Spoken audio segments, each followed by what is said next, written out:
Olá, muito boa noite. Uma noite de terça-feira começando com um Papo Reto com Roberta Dietrich. Você sabe, né? Esse espaço nosso aqui é para trazer boas histórias. Gente que nos inspire, que traga conhecimento, que traga reflexão. Eu sempre digo que quanto mais eu entendo como funciona a cabeça do outro, eu posso até não concordar, mas eu aprendo também a respeitar essas diferentes visões de vida. E, de quebra, vai que uma visão dessa ajuda você a melhorar como ser humano, a melhorar suas práticas, a melhorar a sua própria visão de mundo.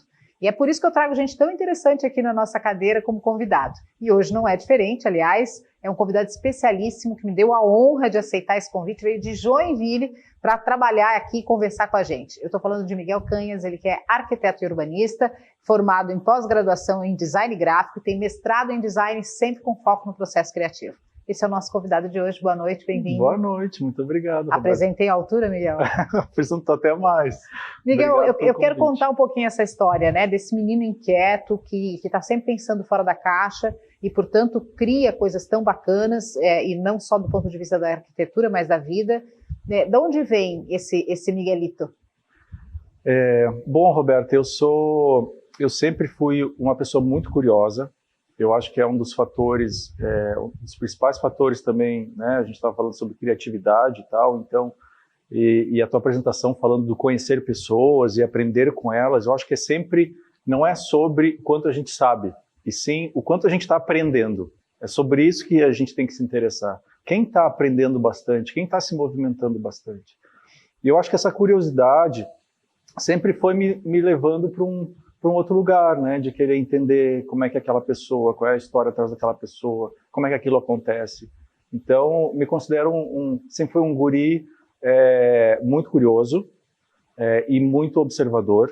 Acho que a observação é algo que eu levo para sempre até hoje. E me relacionando muito com o lugar onde eu estou, né, enfim, nas cidades que eu vivi, com os amigos, com a Essa história. frase do guri curioso já revelou que você é gaúcho, né, de nascimento, nascido em Pelotas, filho do seu Sérgio e da dona Marissa. É isso? Isso Numa mesmo. mistura de gaúcho com uma marroquina, que na verdade é espanhola, né, porque na época que aconteceu isso tudo, a Marrocos era uma colônia da Espanha. A minha mãe nasceu em Tanger, o meu pai é gaúcho, e eles se conheceram no Brasil, e então eu tive a oportunidade de morar muito tempo na Espanha, onde a minha irmã nasceu também, e lá a gente fez a primeira infância da alfabetização e tal, foi lá. Quem era o Sérgio e a Marissa? O meu pai é agrônomo, o meu pai é agrônomo, então tem um contato muito forte com a natureza, com sustentabilidade, tudo isso, e a minha mãe é engenheira civil. A minha mãe é engenheira civil, vem de uma família de engenheiros, meus tios são engenheiros, meu avô era engenheiro também, mas a minha mãe é uma engenheira civil artista, assim, então ela trabalha com cerâmica, pintura, né, flerta muito com o astral, curiosa do budismo, então acho que eu bebi um pouco dessas duas fontes, né, do agrônomo com a engenheira artista. E aí, quando você falou lá atrás, né, eu sempre fui muito curioso, sempre fui um guri que quis saber a história por trás das pessoas. No fundo, todos nós nascemos com esse olhar para o mundo. Imagina que você abre o olho um belo dia e você está fora de uma barriga e um monte de barulho, de gente, de coisas acontecendo. E isso instintivamente aguçaria a curiosidade de qualquer ser. O problema é que ao longo da vida essa curiosidade, essa necessidade de tocar, de criar, de interagir, ela vai sendo sufocada pelos processos educacionais, pelas formas de entender a sociedade, pelas estruturas familiares. Você veio de uma família que incentivou isso ou você é um rompedor de pedra? Não, eu acho que a minha família nunca bloqueou nada. Acho que ela sempre incentivou. Ela percebeu assim aonde eu e minha irmã somos dois, né?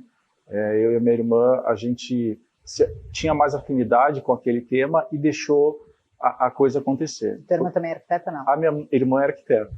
A minha irmã, a Marina, trabalha com a parte de patrimônio. Então, ela é uma outra área da arquitetura, mas também é arquiteta. Bom, aí esse menino, né, encontra o seu caminho e encontra a sua linguagem na arquitetura e no urbanismo, e entra num escritório, na época como estagiário, é isso, Miguel? Eu já estava formado. Já estava formado, entra como um profissional contratado, enfim, né? dentro de um dos escritórios mais relevantes de Santa Catarina, né, que é a Metro Quadrado, com 2 super profissionais, e acaba virando sócio. Como é que se conseguiu isso? Isso foi muito rápido, Roberto, porque eu me formei, eu não imaginava ir para Joinville. Eu sempre fui muito... eu sempre tive muito essa coisa que eu acho que vem do meu avô também, que era essa coisa de desbravar, né? E colocar a mochila nas costas e ver e ir atrás. Então, eu acabei parando em Joinville, sem conhecer ninguém, não tinha família lá também. 1 ano e meio depois, 1 ano e 4 meses, mais ou menos. Você parei em Joinville, o que parei em Joinville porque eu consegui... Os Bandeirantes, pegou um cavalo, foi numa picada e parou em Joinville, Não, como é que foi isso? Foi porque eu me formei e fui atrás de oportunidades de emprego, né? E consegui um emprego que foi muito legal durante 1 ano, mais ou menos, 1 ano e 4 meses, numa construtora, um escritório de engenharia, que tinha um departamento de arquitetura. Depois de 1 ano eu vi que não era a minha praia, né? Apesar de gostar pessoalmente de todo mundo e alguns convivo até hoje, assim, foram muito importantes naquela época. Já em Joinville. Já em Joinville. E aí eu conheci os meus sócios hoje, que é o Daya e o Derete, né? Que eu já admirava assim, pelo trabalho, conhecia pouco eles, né? Mas via que as coisas que eu gostava, eu gosto do que esse escritório faz, vou lá falar com eles. E aí eles contam sempre essa história, porque eu cheguei com uns desenhos grandes, eu adoro desenhar à mão, então tem muito desenho à mão, e perspectiva à mão, e muita marca, muito lápis. E aí eles, não, para aí, tem alguma coisa aqui, vamos conversar. E aí isso tem 16 anos. Então, eu fiquei como arquiteto colaborador do escritório, acho que foi 3 anos, alguma coisa assim. E aí até que a gente sentou de novo para conversar, e aquele momento que se fechou um ciclo, a partir de agora o que vai acontecer, né? E aí eles me convidaram para ser sócio, e foi um convite maravilhoso. A gente tem uma história já de dizer, a Metro tem 30 e eu estou há 16 anos, quer dizer, metade da história da Metro Quadrado somos 3, e a primeira metade são eles que fundaram e que sou muito fã. Os meus maiores ídolos são os meus amigos, são a turma aqui de Balneário, de Floripa, os escritórios de arquitetura, que eu fico pensando, essa turma tira leite de pedra mesmo, né? Quando eu crescer, eu quero ser, assim. Quero ser essas pessoas. Então, enfim, a gente tem uma tríade aí que foi de outras vidas, teve muita afinidade de pensamento, das coisas que a gente gosta, da forma de trabalhar, a gente se complementando nas nossas diferenças, porque são perfis muito diferentes. Então, era o que eu ia perguntar agora, né? Quando surge o convite para a sociedade, ótimo, da Ederete de bobo só tem nós, né? Uhum. Obviamente viram ali todo o teu potencial e o fresh que dá para uma marca quando tu pega um menino muito mais jovem, né? Ainda com brilho nos olhos, ainda com aquele coração, com aquela borboleta no estômago, sim, quando vai fazer um projeto, e traz isso tudo para a equipe, né? Contagia todo mundo. Então, ficou muito claro. Mas, como você disse, há aí um choque de gerações e há aí também diferentes perfis, né? Daya, Derete, vocês são pessoas com personalidades diferentes. Uhum. Como é que vocês organizaram ou reorganizaram a Metro Quadrado para atender isso? A gente tem... Eu acho que, mais do que geração, o que pega sempre, eu acho, nas relações, seja de sociedade ou de pensamento. Eu acho que esse é mais difícil de lidar, né? Isso vocês não têm. Então, muito... e nesse ponto a gente comunga muito das mesmas ideias, né? Pelo menos na forma de trabalhar, de enxergar a arquitetura, que é onde realmente importa, né? E de levar a vida também. Cada um tem o seu estilo de lidar com as coisas, mas tudo isso se traduz em linguagem arquitetônica que é muito parecida, né? A gente se olha e já sabe como é que o outro está pensando e para onde que aquela linha está indo. Eu acho que existe, Roberto, assim, primeiro de tudo, muito respeito, né, na forma do outro pensar, muito diálogo, diálogo constante. A gente brinca lá, tem 2 frases que são nossos mantras. Um é, sócio é chefe. Então, eu vou te cobrar, e tu pode me cobrar, e tem que ser assim. Né? Não é assim, cada um faz o que quer. Não. Onde é que está tal coisa, que dia que entrega, cadê não sei o quê, fizesse o que prometeu, então sócio é chefe. E a outra coisa não deixa o copo encher. Não deixa estourar. Não gostei do que tu me falou, sair daqui chorando, que de vez em quando acontece, né? É raro, mas pode acontecer. Claro. Liga de noite em casa, né? A gente brinca, se o Daya me manda alguma mensagem, podes falar às 11 horas da noite, eu vou atender, porque, né? Então, assim, não deixa o copo encher. Sempre quando tiver alguma coisa, bota para fora, conversa. E uma cobrança mesmo de uma parceria, né? E aí, nesse movimento, a gente vai convivendo. A gente criou uns anos atrás um projeto muito legal, quando a gente sentiu que tem alguns momentos que a gente se distancia um pouco. É natural. Cada um está fazendo alguma coisa, tem um planejamento de vida, vai construir uma casa, vai comprar apartamento na praia, vai ter um filho, né? Aconteceu comigo também. A gente se distancia e a gente percebe isso, é importante ter essa né, percepção, e a gente acha algum recurso, alguma ferramenta para se conectar de novo. Tem que haver uma administração da coisa, né? E a gente montou uns anos atrás umas viagens, isso foi muito legal, que está me vindo agora isso, assim, que era as Metro Arc Trips, e eram viagens que a gente estudava mesmo. Aí veio pandemia, um monte de coisa, deu uma parada. Mas vocês convidavam grupos, não eram só vocês três, não, né? Era só nós três. E o objetivo era esse, nós vamos ficar 24 horas juntos, dormindo juntos, comendo juntos, passando perrengue junto, que é porque numa viagem tu sabe bem, a gente conhece bem a pessoa, né? Tu conhece bem o teu coleguinha. E uma coisa é tu conviver com o teu sócio, outra coisa é viajar com ele, né? Viver. Morar. E aí eram viagens longas e a gente estudava. Então nós vamos fazer agora o roteiro X, para conhecer a arquitetura dos anos 50 da Califórnia, tal. Agora nós vamos para a arte, vai ser uma viagem de arte, então Bienal de Arte. E aí a gente voltava, além de completamente cúmplices dos momentos que a gente viveu, com um banco de referências que durava o ano inteiro. Então, no final das contas, a viagem saía muito barata. Foram quantas viagens? A gente já fez muita coisa. A gente já foi para Berlim, já foi para Califórnia, alugar carro, Los Angeles, São Francisco, Copenhague, Milão, para além da coisa da feira, né? A gente sempre estendia também nessas oportunidades. Sei lá. Enfim, e isso trazia repertório, trazia conexão. Trazia tudo. Então, criar esses momentos eu acho que é importante. A gente tem que provocar isso também, porque é muito natural a gente ficar num comodismo, né? Como em casa, como com os parentes da gente, como os amores da gente. Casamento, né? Como um casamento. É um casamento. Então, e dá certo, da forma como a gente tem ido. Bom, o que tu mais te orgulha de ter produzido na Metro Quadrado? Se tem uma menina dos olhos? Em termos de projeto? Sim. Eu não tenho. Cada filho é um filho. Cada filho é um filho, né? Eu gosto muito daqueles trabalhos onde a gente cria um processo de trabalho que foi incrível. O processo foi incrível, sabe? E a obra pode ter dado problema, e o resultado às vezes não sai como a gente tinha imaginado no começo, mas foi um aprendizado assim. Eu gosto quando o desafio é muito grande e a gente tem equipe, recurso para aquele desafio. Aí a gente entra num fluxo de trabalho que é muito legal, né? Porque quando o desafio é pequeno e tu tem muito recurso, também é meio frustrante, né? E quando o desafio é grande e a gente não tem as condições de fazer aquilo... Mas é aí que se diferencia o homem do menino, como diria meu pai. Porque trabalhar com dinheiro é fácil, quero ver, né? Não ter pouco recurso. Eu acho que aqueles projetos e clientes que eu aprendi muito, e aí tem muitos, eu saí assim, nossa, que jornada que foi legal, eu saio diferente do trabalho. Então não é muito pela obra em si. É pela história. Pelo aprendizado que eu tive com aquilo. Miguel, aí tem uma história de um menino inquieto, né? Que não só satisfeito de ser sócio da Metro Quadrado, também cria uma empresa de experiências, é isso? Pode ser.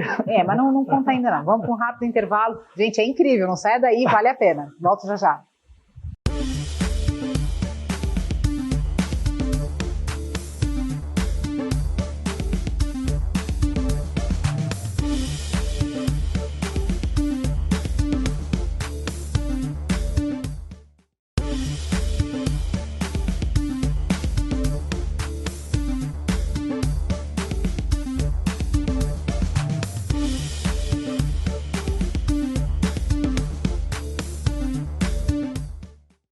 Esse é o Papo Reto com Roberta Dietrich, hoje recebendo ninguém mais, ninguém menos do que o meu querido colega Miguel Canhas, ele que é arquiteto urbanista, que tem pós-graduação em design e ele também tem mestrado em design, também focado no processo criativo. Ele contou toda a história dele ali da primeira infância, de como é que ele se formou arquiteto, como é que ele formou a sociedade, como é que ele mantém essa sociedade viva e criativa. E agora ele vai contar sobre essa outra empreitada que você escolheu na tua vida. Qual é o nome? É o Atlas. O Atlas. Como é que surgiu isso? Bom, o Atlas ele surgiu de uma necessidade que a gente tinha em comum com outros amigos que são sócios do estúdio de design gráfico, que é o Firmorama, que fica em Jaraguá do Sul. Uma outra área complementar à arquitetura, e nós somos amigos pessoais também. E a gente discutia muito sobre processos criativos, sobre a relação nossa com a natureza, questões mais filosóficas de trabalho, de vida. E a gente, então, resolveu criar uma experiência para nós mesmos. Começou assim, vamos fazer um final de semana com tudo que a gente gosta, vamos desenhar um final de semana incrível para a gente, no meio da natureza, para a gente discutir esses processos. E a gente tinha, na época, assim, no começo, o intuito de construir uma cabana mesmo, botar a mão na massa e tal. Então a gente desenhou isso, foi um final de semana em Blumenau, num terreno, e a gente saiu de lá muito mexido. Ninguém estava entendendo direito o que estava acontecendo, eram 12 pessoas, a gente chamou amigos. Cara, a gente está a fim de fazer isso durante o final de semana, a gente vai desenhar o que a gente vai comer, vai ter música, vai ter trabalho, vai ter leitura, vai ter desenho. O tema é sobre criatividade, sobre silêncio, sobre alguns temas que a gente estava interessado em estudar. E aí surgiu esse primeiro refúgio criativo. Quando a gente saiu dessa experiência, a gente estava muito tocado, assim, estava todo muito, nossa, foi incrível, foi muito imersivo, né? Todo mundo chorou, todo mundo desenhou, todo mundo riu, foi um êxtase. E aí a gente viu que tinha alguma coisa interessante, assim, ali, né? E o Atlas e o Refúgio surgiram nas primeiras, juntos, assim, cara, aqui tem alguma coisa, a gente precisa fazer mais coisas juntos, né? Nessa época eu estava no mestrado, então eu estava escrevendo sobre isso. O refúgio foi um dos objetivos, um exercício do mestrado, né? Todo mundo estava no momento de vida querendo alguma coisa, a gente uniu esses esforços. E a partir de então, a gente foi abrindo oportunidade para outras pessoas participarem do refúgio. Foi nesse momento que eu conheci a Mônica Godoy, que é uma psicanalista de Belo Horizonte, que foi entre o 1 e o 2, e o Ronaldo Fraga. Eu tive em Pomerode, na Extinto Orbitato, e eu fui fazer um curso onde o Ronaldo estava desenhando e a Mônica estava costurando, né, os recortes e os pensamentos. Nós éramos 10 alunos, alguma coisa assim. E eles me fizeram uma pergunta parecida com essa que eu fizesse agora, que era o momento onde a gente apresentava alguma coisa que fez no seu trabalho, né? Eu mostrei algumas coisas, tinha algumas fotos de projeto, eu estava com um pôster do escritório na mochila, e falei, mas a coisa mais legal que eu já fiz, eu acho, até agora, é isso aqui. Aí eu apresentei um estojinho, um penal, um estojo, né, de feltro, que a gente tinha desenhado especialmente para aquele refúgio, porque a gente desenhou, tinha caderno, estojo, pranchetinha, toda a experiência. Eu falei, a coisa mais legal que eu já fiz foi porque há poucos meses, tinha assim coisa de, 6 meses, foi esse negócio aqui, que foi um final de semana, e o estojo era esse, a gente desenhou. E aí a Mônica e o Ronaldo adoraram a ideia. Aí a Mônica disse, vamos fazer um negócio desse lá. Uai, mineira, querida. E aí começou um namoro, né, que deu casamento, que é uma coisa de outras vidas, assim, a relação que a gente tem, porque a gente nunca mais parou, né, de fazer refúgios, do Ronaldo adotar isso também, e volta e meia ele tá, né, a Mônica virou sócia e ela e o Ronaldo já tinham uma história também de outras residências artísticas, de outras imersões, então também eram pessoas que falavam a mesma linguagem. E aí depois não parou mais, depois do refúgio, eu, a Mônica e o Jackson fizemos a Fenda, que é uma outra experiência também que relaciona vulnerabilidade, natureza, processos criativos, né? E mais recentemente, depois das imersões que eu tive na Amazônia nesses últimos 2 anos, na última a Mônica foi junto comigo, a gente voltou com o Instituto Iacan, que é um outro braço, né, uma outra história, que também está começando suas experiências, né? Então, assim, as experiências elas são parecidas, né? Cada uma tem um objetivo, na verdade, mas os ingredientes são os mesmos, né? Essa vontade da gente ter mais recursos para lidar com a vida, né, da gente aprender com as pessoas, da gente se conhecer melhor, da gente conhecer melhor o outro, da gente se relacionar. Que tipo de grupos vocês atendem e para que destinos vocês Roberta, já foram? Então, isso é o mais legal, porque assim, essas experiências, elas são abertas para quem quiser ir. Porque, no fundo, é a tua primeira fala, que é todo mundo nasce criativo. Imagina que tu nasce com todos os recursos possíveis para fazer o que tu quiser na vida, né? Tá pronto, nasceu completo. Então, todo mundo vai, porque todo mundo é criativo na essência. Então, assim, já foi dona de casa, professor, escritor, estilista, designer, arquiteto, músico, terapeuta, educador ambiental. Já foi jornalista? Já foi jornalista? Acho que não. Ah, então, era isso, eu quero ser a primeira. E é muito legal porque são vivências de vida diferentes, com idades assim, dos 22 aos 60 e poucos, né? Então, quem está começando e está meio travado, e quem está já na jornada há muito tempo e continua travado, porque no final das contas é sobre isso que... Até quantas pessoas? Aí depende da experiência, porque tem experiências de 3 dias, de 5 dias. Normalmente, assim, um número bom da gente realmente todo mundo mergulhar, porque a experiência, na verdade, quem faz é a gente mesmo. Tu vai definir o grau de profundidade que tu quer. Quanto maior o grupo, mais difícil, porque tu não te abre tanto, né? Pode virar entretenimento, e não é entretenimento, não é festinha, embora a gente faça muita festa também.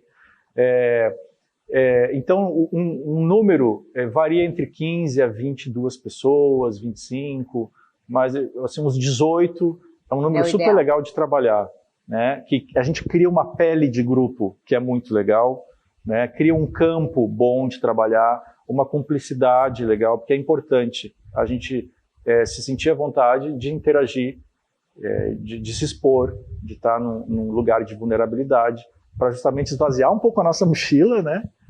E colocar coisas novas na mochila, né? Você contou mais, de forma mais descritiva, a primeira, né? Que foi lá, que aí vocês queriam fazer uma cabana e tinha um penal e tal. Mas vocês já foram para destinos e com formatos dos mais inusitados. Aliás, recentemente vocês foram para o sertão, é isso? Essa foi uma experiência que o Ronaldo desenhou. Ele já tinha ido uma vez e ele desenhou uma experiência junto com os meninos do Visu, que é o Pablo e o Thiago, uma turma de João Pessoa muito bacana, que foi para o interior do Cariri, que é essa região da Paraíba, onde a gente tem um Brasil assim que é muito parecido também com a energia da floresta, da Amazônia, porque tu tem uma conexão com o teu ancestral, tu tem uma conexão indígena também. É uma natureza que a gente não domina aqui, né? A gente não compreende direito como é que aquilo funciona, aquelas cores, aqueles cheiros, aquelas comidas, né? E é muito louco isso, desculpa te interromper, Miguel, é muito louco isso porque, de fato, a gente tem muito preconceito sobre uma série de coisas na vida que quando a gente vive, a gente, sabe, vergonha própria, assim, tipo, ai meu Deus, que vergonha ter pensado nisso, né? E aí eu sempre uso esse exemplo com as pessoas quando a gente fala de algum lugar, né? Então, assim, a gente tem estereótipos, né, sobre várias coisas. Por exemplo, se eu falo África, te vem tribos indígenas, aquelas selvas, né? E a África é extremamente desenvolvida, com cidades maravilhosas, como a Cidade do Cabo, enfim. Assim como muita gente, quando fala em Brasil, pensa a Amazônia, né? Índio, mato, né? E praias, e mulheres, e samba, né? Então, esses estereótipos que a gente tem que desconstruir. Quando a gente vai para o Nordeste, a gente pensa em pobreza, a gente pensa em prostituição, a gente pensa em gente malandra, né? De uma forma geral, infelizmente, tem esse estereótipo.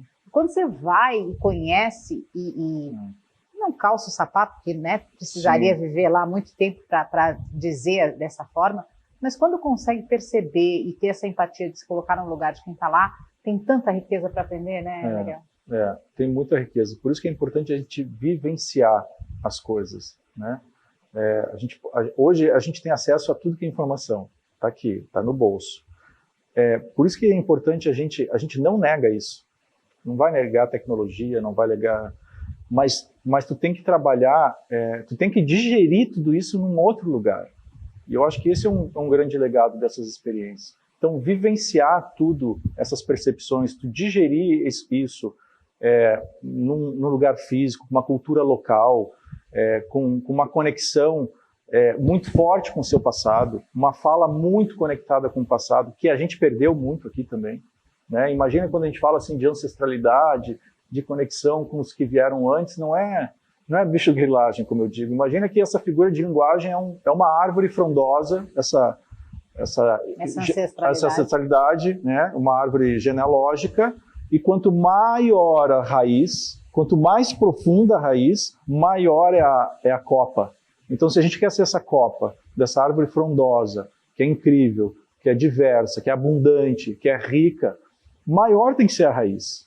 Quanto mais a gente se conectar com isso, seja no Cariri, seja na Amazônia, seja aqui, mais possibilidades e recursos a gente tem de conseguir seguir. E é importante ter a mente aberta para que essa ancestralidade ela não esteja ligada só à sua raiz genética. Não. Né? Não tem a ver com eu ser netas de imigrantes alemães.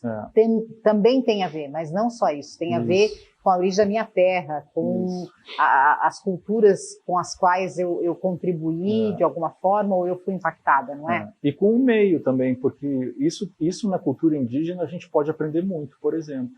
Porque a gente vai aprender que na cultura indígena tem níveis de ancestralidade. Então tem essa que é da árvore mesmo, que é o meu pai, o meu avô, os tios e tal. Tem uma outra que é uma ancestralidade anímica, que é tudo que tem alma, é tudo que é o meio, que é a natureza.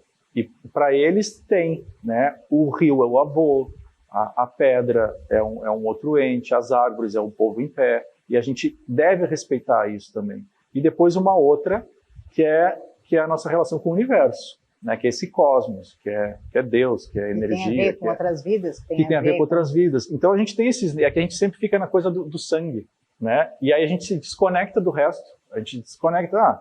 A natureza para mim é um negócio utilitário. Eu preciso de ar, eu vou ali e pego. Eu preciso de madeira, eu vou ali e pego. Eu não me conecto com ela, eu não tenho relação. E a gente precisa resgatar isso também. Então acho que a ancestralidade trabalha esses níveis e quando a gente faz esse tipo de experiência, a gente fala sobre isso o tempo inteiro. Por isso que assim, muitas vezes, quem olha de fora, às vezes me pergunta assim, mas isso é tipo um retiro espiritual? Não é. Mas se tu quiser ver por esse ângulo, pode ser. Mas é um workshop de desenho? Não é, mas a gente vai desenhar pra caramba. Mas é trilha, tipo, tem que saber caminhar, tem que acampar. Não, às vezes a gente dorme bem pra caramba, né? Lá na Mônica a gente dorme bem pra caramba, embora está completamente isolado. Então, depende a lente que você coloca em cima do processo. Mas não é. Mas tudo isso, mas não é isso. É tudo isso. Bom, a gente vai mais uma vez para um rápido intervalo e eu vou voltar assim, vamos dar dicas práticas de como desbloquear a sua criatividade. Volto já. Que legal.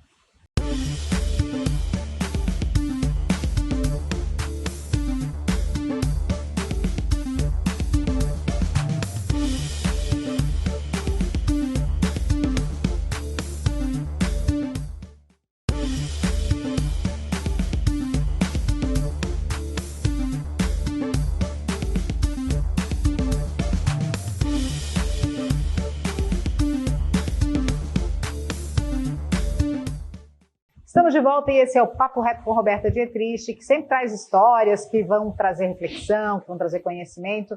E hoje a gente está trazendo o Miguel Canhas, ele que é arquiteto urbanista, tem formação em design, mas principalmente ele é um cara conectado. Conectado com a vida, conectado com as pessoas, com o meio, tem uma ligação muito forte com a questão de terra, de sustentabilidade. E a gente conversou aqui muitas das experiências que ele faz, tanto na vida profissional como arquiteto, como aí nas outras iniciativas empreendedoras que ele já fez também, tá muito ligado ao processo criativo. E quando a gente fala das fendas, quando a gente fala da Atlas, que são experiências, às vezes na selva amazônica, às vezes no sertão do Cariri, isso tudo são formas e meios de desbloquear a criatividade? E esses bloqueios eu acho que tem a ver, primeiro, na minha opinião, né? Porque quando a gente estuda a criatividade, é um universo sem fim. Primeiro que o ser humano é diferente, cada um trabalha de uma forma, não existe uma caixinha certa de receitas, E aí a gente vai estudar criativos de qualquer área, seja gastronomia, música, jornalistas, escritores, e os processos, eles acontecem com intensidade em fases diferentes, mas são parecidos, por isso que a gente mais ou menos consegue perceber. Mas não existe uma cartilha certa. Uma coisa são as ferramentas de trabalho, né, técnicas, que o design traz muito, né? Mas eu acho que antes disso, eu gosto de separar assim, em três partes, 3 habilidades para a gente desenvolver. Uma habilidade é qualquer coisa que está relacionada a eu comigo mesmo. E aí pode entrar a coisa do autoconhecimento, os teus rituais, as tuas práticas diárias, seja correr, algum hobby, meditação, yoga, encontrar os amigos. Então, eu comigo mesmo. Como é que eu me relaciono comigo? Porque eu preciso saber onde é que eu tenho medo, onde é que eu tenho mais coragem, se eu estou trabalhando muito o meu ego nisso aqui, se é o meu ego que está falando ou não é. Então, o criativo, e todos nós somos criativos, precisa entender quem é que está falando ali. O outro é uma habilidade com as pessoas, como que eu me relaciono com as pessoas. Então, porque criatividade é interação. É interação o tempo inteiro, é a gente relacionar ideias, é a gente combinar coisas. Criatividade não é o ponto em si, mas a interação que esse ponto tem com isso aqui. Então, nós estamos o tempo inteiro nesse campo. Você diz que um náufrago que mora sozinho numa ilha não pode ser criativo?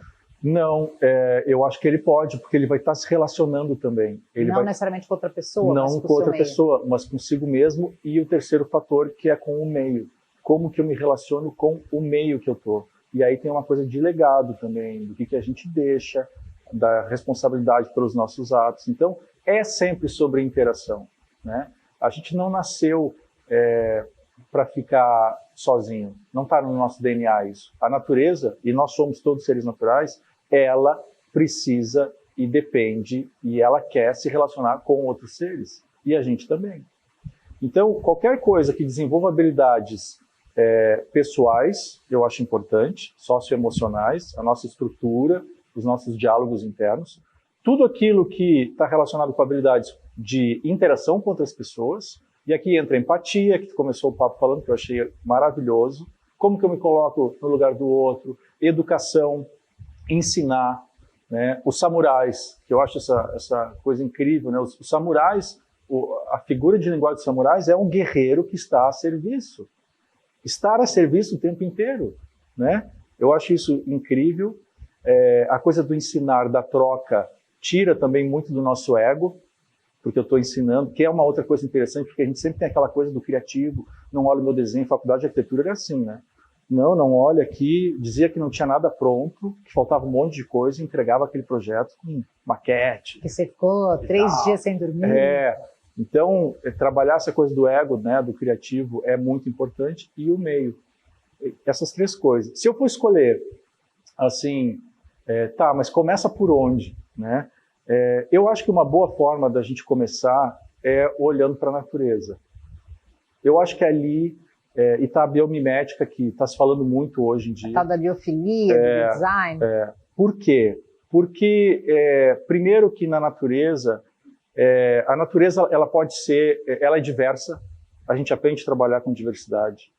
Ela é flexível, o tempo inteiro, né, está acontecendo a coisa. Ela pode ser, ela nos dá novos parâmetros, né, do que é sucesso, o que é fracasso, o que é morte, o que é vida. A natureza ensina tudo isso. E eu nem estou falando de forma, de estrutura, de cor, de relações, né? Ela pode ser a nossa mentora, ela pode ser a nossa unidade de limite, de medida, né? Ela trabalha muito a nossa intuição, tem a ver com coragem. Então, acho que é uma forma, acho que olhar para a natureza é uma forma. E eu acho que a gente não precisa ir para a floresta para isso, entendeu? No caso, você foi, né? No caso, você foi.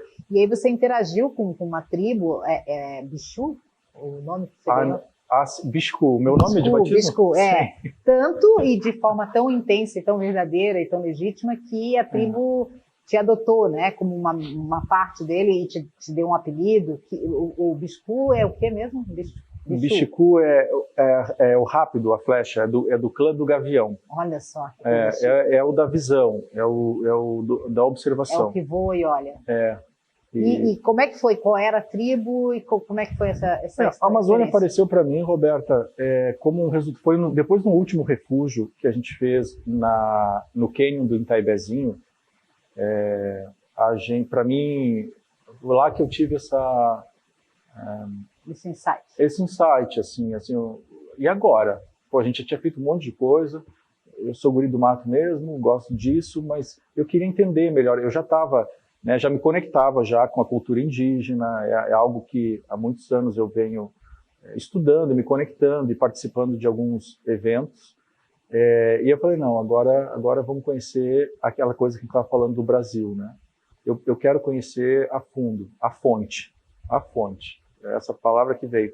E aí eu fui atrás. Essa tribo, ela fica no Acre, é a tribo Unicuim, no interior do Acre, no município de Jordão, e a aldeia chama-se Niuxibu, que significa espírito da floresta. Os Unicuins também são conhecidos como Kaxinawás. Então, são dois nomes para a mesma etnia, a mesma tribo. E é uma experiência que é no começo do ano, é numa época onde a aldeia está aberta para um festival que acontece deles, uma cerimônia, que é o Nishpupima, que é um batismo. Então, eles estão batizando as crianças e os jovens da aldeia e aqueles que não foram batizados, eles oportunizam para quem quiser, que estiver lá, de ser batizado também.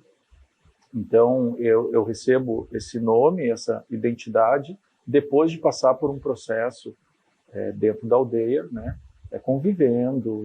Quanto tempo? 2 semanas. O batismo dura 3 dias. 3 dias de cerimônia e de alguns processos que eles têm que passar lá. E o tempo todo, ele dura 15 dias. Eu fui ano retrasado, em 2019, e aí voltei em 2020. Transformador. Foi antes e depois, né? Antes e depois, porque a gente consegue perceber muita coisa, né? Que a gente foi desaprendendo, em todos os sentidos, né? Mas uma das coisas que eu trago muito, que tem a ver com isso que a gente está falando, é essa cosmovisão deles. Eu acho que isso é lindo demais. Assim, não tem separação, primeiro, entre o que é natural e o que é sobrenatural. Tudo é natural. Não existe tudo é sobrenatural. Ou tudo é sobrenatural. Aquela história, você pode acordar todo dia e achar que nada é um milagre, ou achar que tudo é um milagre. Exatamente. E tudo está conectado, né?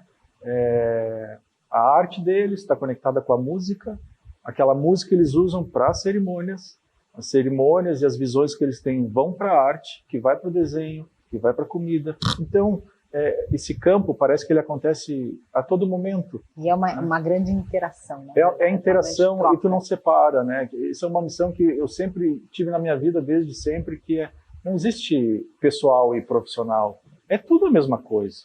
Né? Eu estou o tempo inteiro arquiteto, o tempo inteiro pai, o tempo inteiro marido, o tempo inteiro, sei lá, aventureiro, o tempo inteiro, né?